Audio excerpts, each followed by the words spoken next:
At 14, my parents threw me out of the house, so my wealthy aunt took me in. 16 years later, on the day her will was read, my mother arrived smiling, convinced she was about to inherit millions. The attorney read the first page, then suddenly looked at me.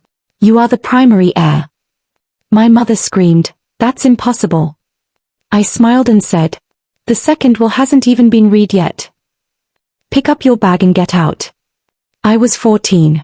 It was a freezing December night, and my mother, Deborah, stood beside the front door holding my blue school backpack. I looked at my stepfather. "Dad, aren't you going to say anything?" He stared at the floor. "Listen to your mother, Emma." "But where am I supposed to go?" Mom opened the door. "That's not my problem anymore. You stole $500 from my purse." "I didn't steal anything." "You know Kyle took it. I saw him with your wallet." My stepbrother appeared in the kitchen doorway. "Stop lying." I pointed at his new sneakers. "You bought those today. Tell her." Mom grabbed my arm and pushed me outside. "Don't accuse my son." The door slammed. 20 minutes later, shivering in a sweatshirt, I called my Aunt Victoria. She was Mom's older sister and owned a construction company. "Aunt Vicky, can I stay with you tonight?" "Where are you?" "On the porch." Mom kicked me out. Her voice became firm. "Stay there. I'm coming." Victoria arrived an hour later, wrapped her coat around me, then pounded on the door. Mom opened it. "What are you doing here? You left a child outside in December.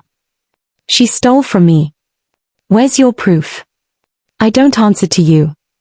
Victoria picked up my backpack. "After tonight, Emma doesn't answer to you." Mom laughed. "You'll bring her back within a week." Victoria looked at me. "Get in the car. We're going home." That week became 16 years. Victoria adopted me, sent me to college, and later offered me a job at her company. She never handed me an executive position. On my first day, she gave me an employee badge. "You're my niece, not the owner. Start at reception." "What if I fail?" "Try again. There's only one thing I won't tolerate." "What?" "Lying." I worked through scheduling, accounting, and project management.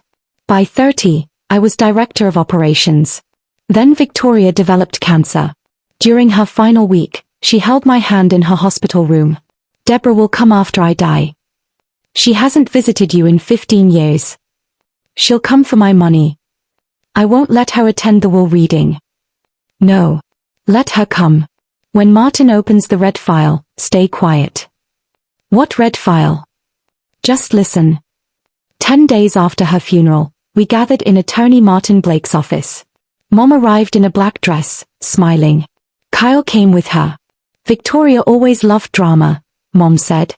"Hopefully this won't take all day." Kyle sat down. "If we sell the company, I want my share in cash." "Your share?" I asked. Mom placed her purse on the table. "Let go of the past, Emma. We're family." Martin entered carrying black and red folders. Victoria Collins's estate is valued at approximately $48 million. Mom's smile widened. Martin turned the page and looked at me. "The primary beneficiary is Emma Collins. The company, properties, investments, and assets will transfer to her." Mom dropped her coffee. "That's impossible. I'm her only sister." I smiled. "The second will hasn't even been read yet." Martin touched the red folder. "This isn't another will. It contains Victoria's sworn statement, financial records, and instructions regarding a criminal complaint." Mom's face changed. "What records?" Martin slid a bank statement across the table. Victoria had discovered that neither Kyle nor I stole the $500. Mom withdrew it herself, then accused me because she needed an excuse to remove me from the house.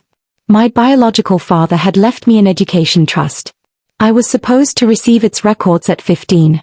Mom forged my signature and withdrew $180,000. If I had stayed another year, the documents would have exposed her. She hadn't thrown me out because she thought I was a thief. She threw me out because she was one. I looked at her. "You got rid of me for money?" "No, you don't understand." Kyle grabbed the statement. "Mom, that's your signature." Put it down. You said Emma stole from you. Mom leaned toward me. The mortgage was overdue. I did what I had to do. Was leaving me in the snow necessary too? I was going to bring you home.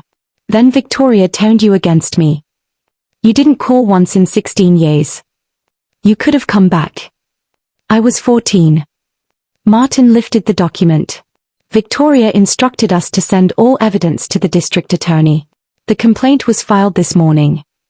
Mom stood. Emma, stop this. I'm your mother. You said I wasn't your problem anymore. I was angry. I was 14. You were 35. Kyle headed for the door. Where are you going? Mom demanded. He pulled away when she grabbed him. Away from you. 2 months later, Mom pleaded guilty to fraud and identity theft. She went to prison, her house was sold for restitution, and Kyle moved away. I kept Victoria's company name.